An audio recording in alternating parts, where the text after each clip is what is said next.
ہاں غریب، اندھی اور ننگی ہے۔ بتایا گیا ہے کہ لودیکیا کے جو لوگ تھے وہ روحانی طور پر غریب لوگ تھے، ان کے پاس جو ہے وہ جو نعمتیں ان کے پاس ہونی چاہیے تھی وہ نہیں تھی روحانی طور پر۔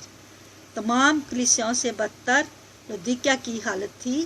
اگرچہ بظاہر مادی طور پر لودیکیا کے مسیحی دولت مند تھے، تو بھی خداوند یسوع مسیح ان کی روحانی غربت اور اندھے پن کا ذکر کرتا ہے۔ عزیزو، ہم جانتے ہیں کہ جو لوگ خداوند کے ساتھ نہیں چلتے وہ کئی تو بیچارے کنگال زمین پر بھی ہوتے ہیں، ان کے پاس کچھ نہیں ہوتا۔ کئیوں کو خداوند نے بڑی برکت دیتے ہیں اور ان کے پاس دنیاوی چیزیں بھی ہوتی ہیں اور روحانی چیزیں بھی ہوتی ہیں، اور کئیوں کے پاس دنیاوی چیزیں ہوتی ہیں، روحانی نہیں ہوتی۔ لیکن مبارک ہیں وہ لوگ جن کے پاس دنیا میں بھی دینے والے ہاتھ ہیں اور جو ہے وہ آسمان پر بھی ان کو خزانہ ملے گا۔ جب وہ غریبوں کی مدد کریں گے، یتیموں کی مدد کریں گے اور غریبوں یتیموں کو ہیلپ کریں گے، تو خداوند کا وعدہ ہے کہ تمہیں آسمان پر خزانہ ملے گا۔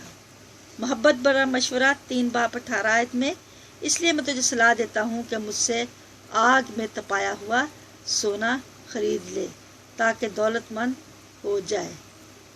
عزیزو، آگ میں جو سونا تپایا جاتا ہے وہ نہایت قیمتی ہو جاتا ہے، اور سفید پوشاک لے لے تاکہ تو اسے پہن کر اپنے ننگے پن کو چھپا سکے۔ خدا ان کا یہ مشورہ ہے ان کو کہ میں تمہیں صلاح دیتا ہوں کہ میرے پاس سے آگ میں تپایا ہوا سونا لے لے تاکہ تو دولت مند ہو جائے، اور سفید پوشاک بھی لے لے، یہ روحانی پوشاک ہے، تاکہ تیرے ننگے پن کو ظاہر ہونے کی شرمندگی نہ اٹھائے، اور آنکھوں میں لگانے کے لیے سرما بھی لے لے تاکہ تو بینا ہو جائے۔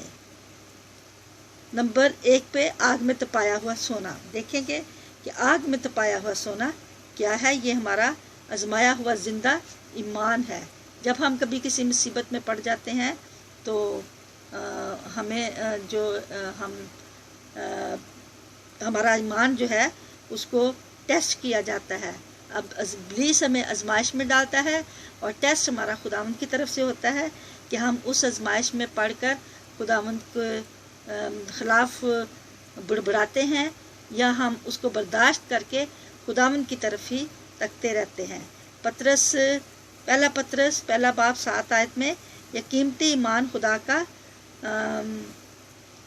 وہ مفت فضل ہے جس کو ہمیں دینے کے لیے مسیح خداوند کو بھاری قیمت ادا کرنی پڑی۔ ایماندار لوگ اپنے ایمان میں دولت مند ہیں۔ سمرنا کے مسیحی مقابلتاً بہت ہی غریب تھے۔ ہم نے پڑھا تھا کہ سمرنا کی کلیسیا کے جو لوگ تھے وہ بہت غریب تھے، وہ چھوٹے چھوٹے نیچ کام لائک جیسے ہمارے ملکوں میں ہمارے پاکستان میں صفائی کا کام جو ہے وہ مسیحی لوگ کرتے تھے، تو وہ جو ہے غریب لوگ تھے۔ سمرنا کے مسیحی مقابلتاً بہت ہی غریب تھے، مگر خداوند یسوع انہیں دولت مند کہتا ہے۔ امیر آدمی اور لازر کی تمثیل خداوند کا حقیقت کا ثبوت ہے۔ آدمی کا فائزہ زندگی کا انجام فیصلہ دیتا ہے۔ آدمی اور لازر کی تمثیل اس حقیقت کا ثبوت ہے کہ زندگی کا انجام فیصلہ دیتا ہے۔ ہم نے کہانی پڑھی تھی لازر کی اور ابراہیم کی کہ جو ہے ایک امیر شخص تھا اور ایک لازر تھا۔ لازر جو تھا وہ بیمار تھا اور گیٹ پہ بیٹھا رہتا تھا، اور وہ امیر شخص جو تھا وہ محل میں رہتا تھا۔ تو ایک دن وہ جب وہ مر گیا تو اس نے دیکھا کہ جو غریب لازر ہے وہ ابراہیم کی گود میں بیٹھا ہے اور یہ جو ہے یہ جہنم میں تڑپ رہا ہے۔ تو اس نے خداوند سے کہا کہ اے خداوند اس کو میرے پاس بھیجو کہ مجھے تھوڑا سا پانی پلا دے، میرا منہ سوکھا جاتا ہے اور مجھے پیاس لگی ہے۔ تو خداوند نے کہا کہ نہیں، تمہارے اور اس کے درمیان میں ایک بہت بڑا فاصلہ ہے، دیوار ہے، لائک کھو جیسی ہے، جیسے کیا اس کو کہتے ہیں ہم لوگ کہ کھائی جیسی ہے، جو تم نہ ادھر آ سکتے ہو نہ یہ ادھر جا سکتا ہے۔ تو اس نے کہا کہ اچھا اس کو میرے بھائیوں کے پاس بھیجو کہ وہ ان کو جا کے مشورہ دے کہ وہ توبہ کریں اور ایسے کام نہ کریں، نہیں تو اس جگہ پر آئیں گے جہاں پر میں ہوں۔ تو خدا نے کہا کہ یہ جا کر نہیں کہہ سکتا، وہاں پر بہت سارے نبی ہیں، خدا کے خادم ہیں، رسول ہیں، ان کی باتوں کو وہ سنیں۔ تو عزیزو، یہ ایک سچ اور حق جو ہے وہ کہانی تو خدا مثالوں میں بیان کرتے تھے، لیکن یہ سچ بات ہے کہ ہمیں جو ہے اگر ہم اس دنیا میں خدا کو فالو کرتے ہیں، خدا کی پاک مرضی کے مطابق چلتے ہیں، تو آسمان پر ہم خداوند کے حضوری میں جائیں گے، جہاں رونا نہ دانتوں کا پیسنا، خوشی ہی خوشی اور اطمینان ہی اطمینان ہے۔ تو یہ ہمارا آج کا کلام تھا، مکاشفہ 3 باب 17 آیت اور مکاشفہ 3 باب 18 آیت۔ تو کل ہم دیکھیں گے کہ دوسرے جو وہ ہیں گفٹ ہیں وہ کیا ہیں۔ پہلا تو تھا کہ آگ میں تپایا ہوا سونا، جس سے تو وہ ہو جائے گا، امیر ہو جائے گا۔ کل ہم دیکھیں گے دوسرے نمبر پہ سفید پوشاک اور آنکھوں میں لگانے کے لیے سرما، اور پھر ہم آگے دیکھیں گے کہ یہ جو ہے یہ 4 گفٹ ہیں آگے۔ تو یہ ہم کل 3 پڑھیں گے، اور پھر خدا ان کی آخری التماس جو ہے وہ 5ویں نمبر پر ہے، وہ ہم اس سے آگے کنٹینیو کریں گے۔ تو آج کے لیے اتنا ہی، اور خداوند آپ کو اور مجھے اس کلام کے پڑھے اور سنے جانے سے اپنے پاک وعدے کے مطابق برکت دے۔ ہم خداوند کے پاک نام سے مانگتے اور پا لیتے ہیں، آمین۔ ابھی ہم خداوند کی سکھائی ہوئی دعا جو انہوں نے اپنے شاگردوں کو اور ہمیں بھی سکھائی، اے ہمارے باپ آپ جو آسمان پر ہیں، آپ کا نام پاک مانا جائے، آپ کی بادشاہی آئے، آپ کی مرضی جیسے آسمان پر پوری ہوتی ہے زمین پر بھی ہو۔ ہمارے روز کی روٹی آج ہم بخش دے، جس طرح ہم اپنے قصوروں کو معاف کرتے ہیں، آپ بھی ہمارے قصور ہمیں معاف کریں، ہمیں آزمائش میں نہ پڑنے دیں بلکہ برائی سے بچائیں، کیونکہ بادشاہت، قدرت اور جلال ہمیشہ آپ کی ہے، آمین۔ Glory to the Father, Son, the Holy Spirit, Amen, as it was in the beginning, now, and ever shall be, world without end, Amen. O my Jesus, forgive us our sins, save us far of the hell, bring also mercy most, Amen. تو عزیزوں، میری دعا ہے کہ خدا مجھے اور آپ سب کو اپنی پاک پناہ میں محفوظ رکھے، اور کل ہم پھر شام کو ملیں گے اور خدا کی ورشپ سنیں گے اور خدا کے کلام کو پڑھیں گے، سنیں گے، اور جو وہ برکت جو خدا نے ہمارے لیے رکھی ہے برکت پائیں گے۔ ان دا نیم آف جیسس مانگتی اور پا لیتے ہیں، آمین۔